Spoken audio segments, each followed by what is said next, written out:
ఓం వసుదేవసుతం దేవం కంసచాణూరమర్ధనం దేవకీ పరమానందం కృష్ణం వందే జగద్గురుం. ఓం శ్రీ రాధాకృష్ణాభ్యాం నమ. కృష్ణం వందే జగద్గురుం, అర్జునం వందే జగదేకవిందం. ఇప్పుడు మనకి త్వరలో గురుడు రేవతి నక్షత్రంలో మారబోతున్నాడు. ఎక్కడి నుంచి? మనకి ఉత్తరాభద్ర నక్షత్రంలో మీనరాశిలోనే ఉంటూ ఎప్పటి నుంచి అంటే మే 17, 2026 సంవత్సరం నుంచి రేవతి నక్షత్రంలోకి మారబోతున్నాడు.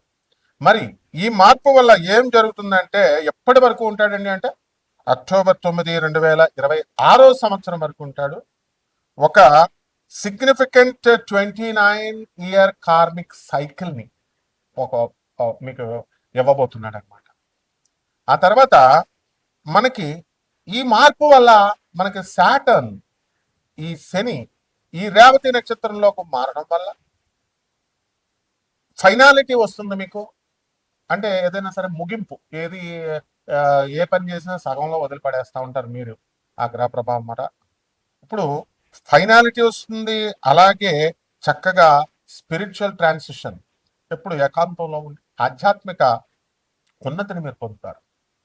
అలాగే మీరు చక్కగా కార్మిక్ క్లోజర్ అవుతుంది, మీకు క్లీన్స్ అవుతుంది చక్కగా.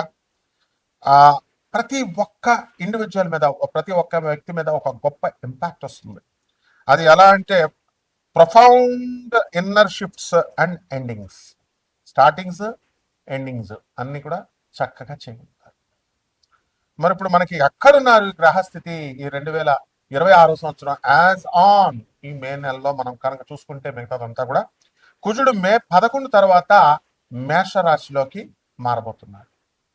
అలాగే మనకి రవి మే 15 తర్వాత వృషభ రాశి సంచారం చేస్తాడు, ప్రవేశిస్తున్నాడు. అలాగే చక్కగా మనకి బుధుడు మే 15 తర్వాత వృషభ రాశిలోకి వస్తున్నాడు. అలాగే శుక్రుడు మరి మే 14వ తేదీన మనకి శుక్రుడు చక్కగా మనకి ఈ యొక్క మిథున రాశిలోకి వస్తున్నాడు. అలాగే బుధుడు మే 29వ తర్వాత రెండవసారి, మే నెలలో 2 సార్లు అతను మిథున రాశిలోకి వస్తున్నాడు. దీనివల్ల ఏమిటండి మనకి అంటే ఇప్పుడు రెట్రోగ్రేడ్ లో లేడు మనకి సాటర్న్. ఎలా ఉన్నాడు? ఎక్కడున్నాడు? 15 డిగ్రీల మనకి మీన రాశిలో శని ఉన్నాడు. అలాగే కేతువు 11 డిగ్రీల సింహరాశిలో ఉన్నాడు. రాహు 11 డిగ్రీల కుంభరాశిలో ఉన్నాడు. మరి మనందరికీ కూడా యాజ్ ఆఫ్ మే 2, 2026 సంవత్సరాన్ని కనుక మనం తీసుకుంటే మనకి ఈ యొక్క శని వక్రించి లేడు. కాబట్టి ఈ ఎప్పుడండి ప్రారంభించాడు మీనరాశిలో కంటే 2023 సంవత్సరంలో ప్రవేశించి అర్లీ 2026 సంవత్సరం వరకు కూడా అతను అందులోనే ఉంటాడు మీనరాశిలో, డైరెక్ట్ మోషన్ లో. ఇప్పుడు కరెంట్ మోషన్ ఏంటంటే ప్రస్తుతానికి డైరెక్ట్ ఫార్వర్డ్ లో ఉన్నాడు. తర్వాత నెక్స్ట్ రెట్రోగ్రేడ్ రాబోతున్నాడు సాటర్న్. జూన్ 2026 సంవత్సరం నుంచి స్టార్ట్ అవుతాడు రెట్రోగ్రేడ్. స్టార్ట్ అయ్యి నవంబర్ 2026 సంవత్సరం వరకు కూడా అక్కడే ఉంటాడు అనమాట, రెట్రో వక్రించి ఉంటాడు. దీనివల్ల ఏమవుతుందంటే మనకి అప్కమింగ్ 2026 సంవత్సరం ఈ యొక్క వక్రించడం వల్ల ఇమోషనల్ హీలింగ్, కార్మిక్ క్లోజర్, ఆ తర్వాత ఎవాల్యుయేటింగ్ బౌండరీస్ ఇన్ మీనరాశిలో, పైసెస్ లో ఇవన్నీ కూడా చేయడం జరుగుతుంది. అలాగే మనం మే 2026 సంవత్సరాన్ని కనుక మనం చూసుకున్నట్లయితే ఫీచర్స్ మనం చూసుకున్నప్పుడు హై ఎనర్జీ ప్లానెటరీ యాక్టివిటీ ఉంటుంది.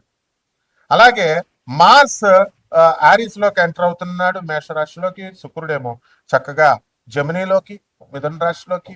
వీటి వల్ల డబల్ మూవ్స్ మళ్ళీ మెర్కురీకి, బుధుడికి, వీటన్నిటి వల్ల ఫోస్టరింగ్ వాట్ ర్యాపిడ్, చాలా స్పీడ్గా డెసిసివ్ యాక్షన్, మీరంతా కూడా తొందరగా నిర్ణయాలు తీసుకోగలుగుతారు కెరీర్లో, రిలేషన్షిప్స్లో.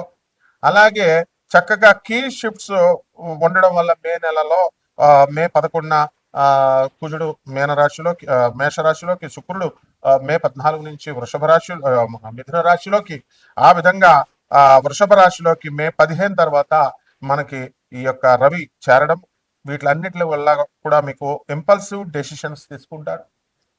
2 యాక్సిలరేటింగ్ యాక్టివిటీ, చాలా స్పీడ్గా చేస్తారు మీరు ఎంతవరకు స్లోగా ఉన్నటువంటి వాళ్ళు. అండ్ డ్రైవ్ కూడా బాగుంటుంది. అండ్ రిలేషన్షిప్స్ని, ఆ తర్వాత కమ్యూనికేషన్ని ఎఫెక్ట్ చేస్తాయి. అలాగే ఫోకస్ ఆన్ స్టెబిలిటీ మీద, స్థిరత్వం మీద, రిసోర్సెస్ మీద మీరు ఎక్కువగా మీరు స్థిరత్వం వస్తుందన్నమాట. అయితే ఈ యొక్క గ్రహ సంచారాల వల్ల 12 రాశుల్లో కూడా మనము కొంచెం టెక్నికల్గా మనం చూసినప్పుడు మెడికల్గా కూడా మెడికల్ సైన్స్ని అప్లై చేస్తున్నాము. అలాగే మనం ఆర్బిటాల్ వెలాసిటీని మనం తీసుకుంటున్నాము. ఇప్పుడు ఆర్బిటాల్ వెలాసిటీని మనం తీసుకున్నప్పుడు గురుడు ఎక్కడున్నాడండి? First half of this 2026 year అంతా కూడా కర్కాటక రాశిలో ఉండి చాలా చక్కగా మంచి లక్ని మీకు లక్ని గ్రోత్ని ఇన్ఫ్లుయెన్స్ చేస్తాడు ఆ తర్వాత కంటే కూడా.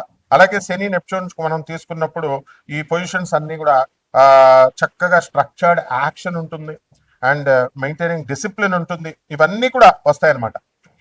దీనివల్ల మనకి అంతేకాకుండా మనకి అనారోగ్యాలు ఉంటాయి. మానవుడు అన్న తర్వాత రోగాలు అనేటటువంటి కామన్ అండి. సో కొన్ని రాశుల వారికి ప్రత్యేకించి ఇది కోటాను మందికి కామన్ ప్లాట్ఫామ్ మీద మనం చెబుతున్నాం కాబట్టి అందరికీ అలాగే జరగాలని లేదు, బట్ ఇన్ జనరల్ జరుగుతుంది. మీరు వ్యక్తిగతంగా తెలుసుకోవాలంటే వ్యక్తిగత జాతకంగా చూస్తే మనకి ఏ రోగాలు వస్తాయి ఎలా వస్తాయి అనేది తెలుస్తుంది. ఇన్ జనరల్ ఈ కాంబినేషన్స్ వల్ల హ్యూమన్ పాపిలోమా వైరస్ వస్తుంది, హెచ్పివి అనడానికి కొంతమందికి. అలాగే ఇది చాలా హైలీ కాంటాజియస్ అనమాట. తర్వాత ఇది కామన్ గా ఇది సెక్షువల్లీ ట్రాన్స్మిటెడ్ డిజీజ్ అనమాట. హెచ్ఐవి, గనేరియా, సిఫిలిస్ ఇలాంటి వ్యాధుల్లాగా, మరి ఎయిడ్స్ అట్లాగా.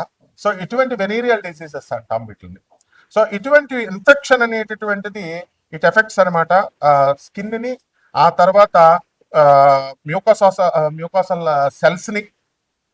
నెక్స్ట్ దగ్గరగా విత్ నియర్లీ అన్ని కూడా సెక్సువల్లీ యాక్టివ్ పీపుల్ ఎవరైతే ఉంటారో అటువంటి వాళ్ళకి contracting it at some point లో తగలడానికి అవకాశాలు ఉంటాయి. కాబట్టి ఈ విషయాల్లో మాత్రం చాలా స్ట్రిక్ట్ గా జాగ్రత్తగా ఉండండి. అండ్ చాలా ఇన్ఫెక్షన్స్, ఇక మిగతా కొన్ని రకాల ఇన్ఫెక్షన్స్ వస్తాయి. ఈ ఇన్ఫెక్షన్ కాకుండా వీటికి అన్ని కూడా సిమ్టమ్స్ ఉండవు ఇవన్నీ కూడా. సో వాటిలంతటికి అవే రిజాల్వింగ్ ఆన్ దర్ ఓన్, వాటిలంతటికి అవే సాల్వ్ అయిపోతాయి. బట్ హైలీ రిస్క్ టైప్స్ మనకి ఉంటాయన్నమాట. సో ఇవన్నీ కూడా జెనిటల్ గా మనకి వాట్స్ అని, క్యాన్సర్స్ అని ఇలాంటివన్నీ కూడా రావడానికి అవకాశం ఉంటుంది. పర్టికులర్ గా of the cervix and anus and throat వీటిల్లో ఎఫెక్ట్ అవ్వడానికి అవకాశాలు ఎక్కువగా ఉంటాయి. అలాగే దీనికి ప్రివెన్షన్ ఒకటే మార్గం అండి. ప్రివెన్షన్ ఇస్ ఓన్లీ కీ అనమాట. అండ్ ప్రైమర్లీ త్రూ వ్యాక్సినేషన్ తీసుకోవాలి అండ్ రెగ్యులర్ స్క్రీనింగ్స్ చేసుకుంటూ ఉండాలి. కాబట్టి ఈ మోస్ట్ ఇన్ఫెక్షన్స్ అని ఇవన్నీ కూడా నేను మొట్టమొదటిగా చెప్పినటువంటి అన్ని కూడా అసిమ్ప్టోమాటిక్ గా వస్తాయి. ఎందువల్ల కేతు సింహరాశిలో, రాహు కుంభరాశిలో ఉన్నప్పుడు సిమ్టమ్స్ అసలు కనబడినప్పుడు. And it will be cleaned by the immune system within 2 years లో క్లియర్ అయిపోవడానికి అవకాశాలు ఉంటాయి. కరెక్ట్ గా అప్పటికే ఈ మేన రాశికి నుంచి 2.5 సంవత్సరాలు మేష రాశిలోకి వచ్చి అక్కడ ఇంకొక 2 నెలలు మార్చి 2027 వరకు మేన రాశిలో ఉండడం జరుగుతుంది శని. అలాగే PCOS ఆడవాళ్ళకి, మరి ఇటువంటి వాళ్ళకి అందరికి కూడా కొంతమందికి కొన్ని రాష్ట్రాల వారికి ఈ కాంబినేషన్ వల్ల పాలిసిస్టిక్ ఓవరీ సిండ్రోమ్ అంటాం దాన్ని, PCOS ని. మరి ఇది కామన్లీ హార్మోనల్ ఇది అండ్ మెటబాలిక్ డిజార్డర్ ఇది. సో ఇవన్నీ కూడా people who are with ovaries, ఈ ఓవరీస్ ని ఎఫెక్ట్ చేస్తాయి ఇవి డ్యూరింగ్ దర్ రిప్రొడక్టివ్ టైం అనమాట, periods years. And irregular periods రావడము, నెక్స్ట్ ఎక్సెస్ ఆండ్రోజన్ లెవెల్స్ ఇవన్నీ కూడా ఉండడం, మేల్ హార్మోన్స్ ఇవన్నీ. అండ్ అలాగే స్మాల్ ఫ్లూయిడ్ ఫిల్డ్ సిస్ట్స్ ఉంటాయి, అదే ఫాలికల్స్ అంటాం, ఆన్ దిస్ ఓవరీస్ మీద ఏర్పడడానికి అవకాశాలు ఉంటాయి.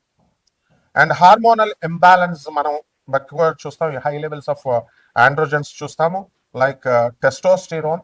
ఇవన్నీ కూడా డిజర్వ్ చేస్తాయి మెన్స్ట్రువల్ సైకిల్ని.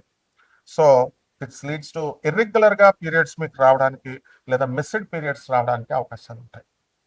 సో ఇక్కడ మనం జూపిటర్ యొక్క కాంబినేషన్ తీసుకున్నప్పుడు, వెలాసిటీని మనం తీసుకున్నప్పుడు, మనము దాని ఆర్బిట్ లో కానీ అలాగే దాని యొక్క అట్మాస్ఫియర్ లో కానీ మనం తీసుకున్నప్పుడు మనం దాన్ని మెజర్ చేస్తాం. ఎలాగంటే Doppler spectroscopy, next radio science tracking and cloud tracking techniques తో చేసి ground based instruments like Fourier transform spectrometers వాడతాము. ఎగ్జాంపుల్ జోవియల్ అనేది. అలాగే ఎస్ప్రెసో స్పెక్ట్రోగ్రాఫ్ మెజర్, దీని నుంచి డాప్లర్ షిఫ్ట్స్ నాసా ఉపయోగిస్తుంది, నాసా జూనో మిషన్ అంటాం.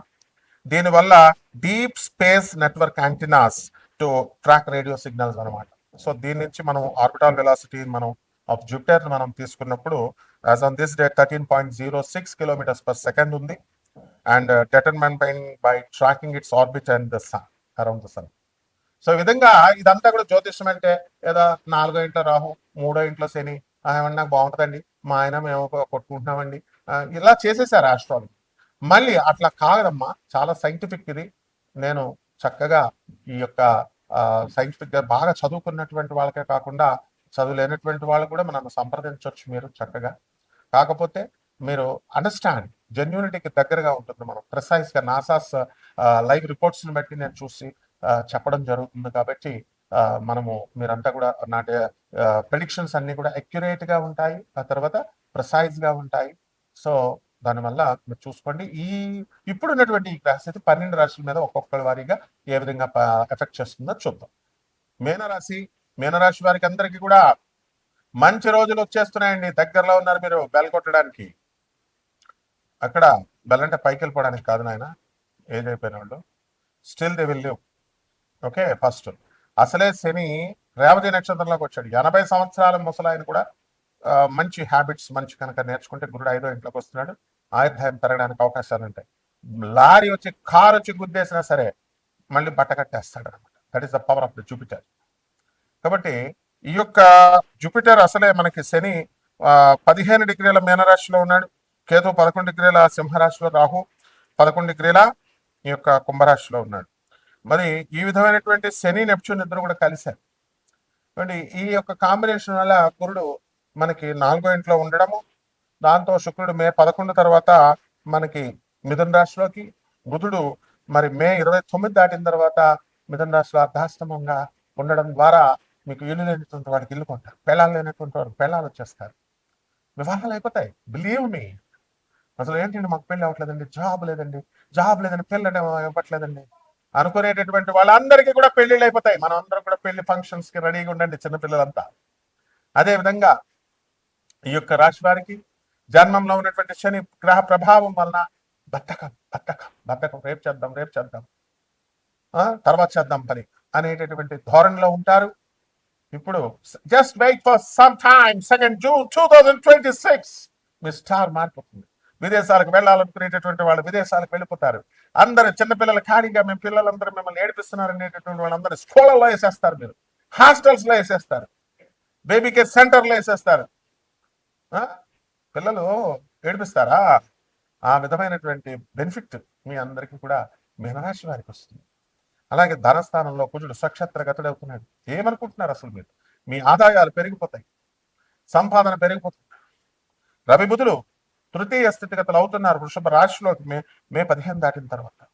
ప్రభుత్వాల నుంచి మీకు ఉపయోగాలు, మీ తండ్రి మీకు ఆస్తులు రాసి ఇచ్చేస్తాడు, వాటాలు వేసేస్తాడు. ఏమన్నా మా నాన్నగారు ఇవ్వట్లేదండి, ఎలా ఇవ్వతారు రా నాయన, మార్చేశారు. అసలు ఒక్క బుద్ధి లేదా? మీ నాన్న చచ్చిపోయేటప్పుడు ఇస్తారు, అయితే బతుకున్నప్పుడు ప్రాపర్టీస్ పెద్దోడికి ఎక్కువ ఇచ్చేస్తున్నారు, చిన్నోడికి ఎక్కువ ఇచ్చేస్తున్నారు, మధ్యలోడికి ఎక్కువ ఇచ్చేస్తున్నారని ముందే మొదలు పెట్టారు.